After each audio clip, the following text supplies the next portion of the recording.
Assalamualaikum warahmatullahi wabarakatuh. Perkenalkan nama saya Sherliananda Oktavia dari MNJ 22B. Di sini saya akan mempresentasikan tugas formatif hukum bisnis yang berjudul Kolusi di Balik Kasus Pilot Manulife. Langsung ke pembahasan. PT Asuransi Jiwa Manulife Indonesia atau disingkat dengan AJMI menjadi sorotan publik setelah Majelis Hakim Pengadilan Niaga yang dipimpin oleh Hasan Basri memutuskan AJMI Pilot pada 13 Juni 2002. Kasus ini memunculkan dugaan adanya kolusi dan suap yang melibatkan ketiga hakim, termasuk Kristi Punami Wulan dan anaknya Dia Widowati Chandradari yang bekerja di kantor pengacara Lukas SH dan partner. Lukas dikenal terlibat dalam sengketa pilot sebelumnya dan digugat oleh AJMI atas tidak membayar klaim. Dugaan ini mengarah pada pemeriksaan oleh pihak berwenang, termasuk Polri dan Departemen Hukum dan HAM. Meskipun Lukas membantah semua tuduhan, situasi ini menimbulkan keraguan tentang integritas keputusan pilot. AJMI kemudian mengajukan kasasi ke MA pada 19 Juni 2002. MA akhirnya membatalkan putusan pilot, memulihkan status AJMI dan menandai kemenangan bagi perusahaan asuransi tersebut. Analisa kasus.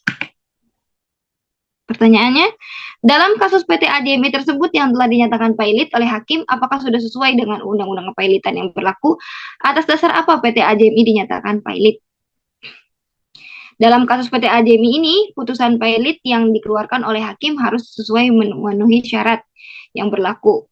Undang-undang kepilotan mengatur bahwa sebuah perusahaan dapat dinyatakan pilot jika tidak mampu membayar utang yang telah jatuh tempo dan telah dinyatakan pilot melalui proses hukum yang sesuai.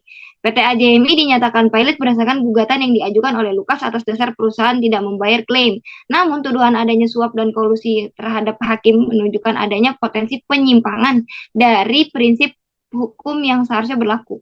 Jika ada bukti bahwa keputusan tersebut diambil tidak sesuai dengan fakta hukum dan dipengaruhi oleh kepentingan lain, maka putusan tersebut dianggap cacat hukum. Selanjutnya, upaya hukum apa yang dapat dilakukan oleh PT AJMI atas putusan pengadilan tersebut? PT AJMI melakukan beberapa langkah hukum untuk menanggapi putusan pilot tersebut. Mengajukan kasasi ke MA untuk membatalkan putusan pilot. Kasasi adalah upaya hukum untuk meminta peninjauan ulang terhadap keputusan pengadilan yang dianggap salah. Selanjutnya, jika tidak ada bukti baru yang signifikan, maka PT AJMI juga bisa mengajukan peninjauan kembali setelah kasasi. Namun dalam kasus ini kasasi yang diajukan berhasil membatalkan putusan pilot. Yang ketiga, dalam hal PT AJMI diputus pilot oleh pengadilan, siapakah yang berwenang untuk melakukan pengurusan atas harta pilot tersebut?